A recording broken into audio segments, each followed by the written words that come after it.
അസ്സലാമു അലൈക്കും വറഹ്മത്തുള്ളാഹി വബറകാതുഹു. പ്രിയപ്പെട്ട വിദ്യാർത്ഥികളെ, സമസ്ത ജനറൽ മദ്രസ അർദ്ധവാർഷിക പരീക്ഷയുമായി ബന്ധപ്പെട്ട ഒരു അപ്ഡേറ്റുമായിട്ടാണ് ഇന്ന് വീഡിയോയിൽ വന്നിട്ടുള്ളത്. കുറേ കാലത്തിന് ശേഷമാണ് ഒരു വീഡിയോ ചെയ്യുന്നത്. നിലവിലിപ്പോൾ ഓൺലൈൻ ട്യൂഷനൊക്കെ നടന്നുകൊണ്ടിരിക്കുകയാണ്. അതുകൊണ്ട് ഇപ്പോൾ വല്ലാതെ വീഡിയോകളൊന്നും ചെയ്യാറില്ല. ഇൻഷാ അല്ലാഹ് നമ്മളിന്ന് നോക്കുന്നത് അർദ്ധവാർഷിക പരീക്ഷയുടെ ഡേറ്റും അതുപോലെ തന്നെ അതുമായി ബന്ധപ്പെട്ട കാര്യങ്ങളും നമ്മൾ ഈ വീഡിയോയിൽ പറയും. ഇൻഷാ അല്ലാഹ് അതിന് ശേഷം നമ്മൾ ഓരോ ക്ലാസ് ബേസ് ചെയ്തിട്ട് എത്ര ചാപ്റ്റർ പരീക്ഷയ്ക്ക് വരുമെന്നും അതിലെവിടെയൊക്കെ ശ്രദ്ധിക്കേണ്ടത്, പ്രധാനപ്പെട്ടത് എന്തൊക്കെയാണ് എന്നൊക്കെ മറ്റൊരു വീഡിയോയിലൂടെ ഓരോ ക്ലാസ്സിൻ്റെയും നമുക്ക് ഇൻഷാ അല്ലാഹ് പറയാം. നിലവിൽ ഇതുവരെ അർദ്ധവാർഷിക പരീക്ഷയുടെ ടൈം ടേബിൾ വന്നിട്ടില്ല. പക്ഷേങ്കിലും ആദ്യം തന്നെ പാദവാർഷിക പരീക്ഷയ്ക്ക് മുമ്പ് തന്നെ ക്ലാസ് തുടങ്ങുന്ന സമയത്ത് തന്നെ അർദ്ധവാർഷിക പരീക്ഷ എന്നാണെന്നും പാദവാർഷിക പരീക്ഷ എന്നാണെന്നും കൊല്ലപരീക്ഷ പൊതുപരീക്ഷ എന്നാണെന്നൊക്കെ ഡേറ്റുകളും തീരുമാനിച്ചിട്ടുണ്ടായിരുന്നു. ഏത് മാസത്തിലാണ് നടക്കുന്നത് എന്നൊക്കെ, ഏത് ഭാഗം ഉൾപ്പെടുത്തി ഏത് മാസത്തിലായിരിക്കും പരീക്ഷ നടക്കുക എന്നൊക്കെ ആദ്യം തന്നെ തീരുമാനിച്ചിട്ടുണ്ട്. ഇപ്പം നിലവിൽ ടൈം ടേബിൾ എത്തിയിട്ടില്ല. ഇൻഷാ അല്ലാഹ് എത്രയും പെട്ടെന്ന് എത്തും.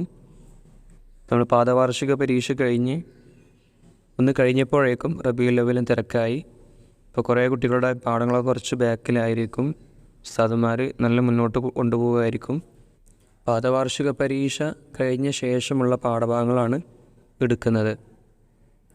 പക്ഷേ പരീക്ഷയ്ക്ക് വരുമ്പോൾ പാദവാർഷിക പരീക്ഷയ്ക്ക് എടുത്ത പാഠഭാഗങ്ങൾ ഉൾപ്പെടുത്തിയിട്ട് അർദ്ധവാർഷിക പരീക്ഷയ്ക്ക് എടുത്ത പാഠഭാഗങ്ങളും ഉൾപ്പെടുത്തിയിട്ടായിരിക്കും പരീക്ഷ. രണ്ട് ഭാഗത്തും, അതായത് തുടക്കം മുതൽ അർദ്ധവാർഷിക പരീക്ഷയ്ക്ക് എത്ര പാഠം എടുത്തു അതുവരെയുള്ള ചാപ്റ്ററുകളിൽ നിന്നായിരിക്കും ക്വസ്റ്റ്യൻ ഉണ്ടാവുക. കൂടുതലായിട്ടും അർദ്ധവാർഷിക പരീക്ഷയുടെ ഭാഗത്തു നിന്നായിരിക്കും ക്വസ്റ്റ്യൻ വരിക എന്നാണ് സാധ്യത. പാദവാർഷിക പരീക്ഷ ഭാഗത്തുനിന്നും ക്വസ്റ്റ്യനുകൾ ഉണ്ടാകും. SKJMCC ജനറൽ മദ്രസ അർദ്ധവാർഷിക പരീക്ഷ തീരുമാനിച്ചത് പ്രകാരം റബീഉൽ ആഖിർ മാസ അവസാനം വരെയുള്ള പാഠഭാഗങ്ങൾ, ഇപ്പം നിലവിൽ റബീഉൽ ആഖിർ വരെ സിലബസ് നോക്കിക്കഴിഞ്ഞാൽ മനസ്സിലാകും. സിലബസ് നോക്കിയാൽ റബീഉൽ ആഖിർ വരെ ഓരോ വിഷയത്തിൽ നിന്നും എത്ര ചാപ്റ്റർ പരീക്ഷയ്ക്ക് വരുമെന്ന് അതിൽ എഴുതിയിട്ടുണ്ടാകും. ഇൻഷാ അല്ലാഹ് ഞാൻ വിശദമായിട്ട് ഓരോ വീഡിയോയിലും ചെയ്യുന്നുണ്ട്. അപ്പോൾ അതനുസരിച്ച് റബീഉൽ ആഖിർ മാസ അവസാനം വരെയുള്ള ചാപ്റ്ററുകളിൽ നിന്നുള്ള ക്വസ്റ്റ്യനായിരിക്കും പരീക്ഷയിൽ വരിക. തുടക്കം മുതൽ റബീഉൽ ആഖിർ വരെ എത്ര പാഠം എടുത്തിട്ടുണ്ടോ അത്രയും പാഠങ്ങളിൽ നിന്നും ക്വസ്റ്റ്യനുകൾ ഇവിടെ നിന്നും വരാം. പരീക്ഷ നടക്കുന്നത് ജുമാദുൽ ഊല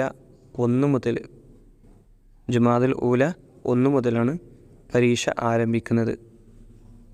പരീക്ഷാ തീയതികൾ 2024 നവംബർ 3, 4, 5, 6, 7, 9, 10, 11 ഞായർ മുതൽ തിങ്കൾ വരെ ഈ ദിവസങ്ങളിലാണ് പരീക്ഷ നടക്കുന്നത്. നവംബർ 3 മുതൽ തുടങ്ങിയിട്ട് 11 വരെ തിങ്കളാഴ്ച വരെ പരീക്ഷ ഉണ്ടാകും. അതിനുള്ള തയ്യാറെടുപ്പുകൾ കുട്ടികൾ നടത്തണം. ആവശ്യമായ അർദ്ധവാർഷിക പരീക്ഷയുടെ പഴയ മോഡൽ ക്വസ്റ്റ്യൻ പേപ്പറുകൾ ആവശ്യമുള്ളവർ താഴെ കമൻറ്റ് ചെയ്ത് കഴിഞ്ഞാൽ ഞാൻ അവിടെ പിൻ ചെയ്ത് വെക്കാം. അസ്സലാമു അലൈക്കും വറഹ്മത്തുള്ളാഹി വബറകാതുഹു.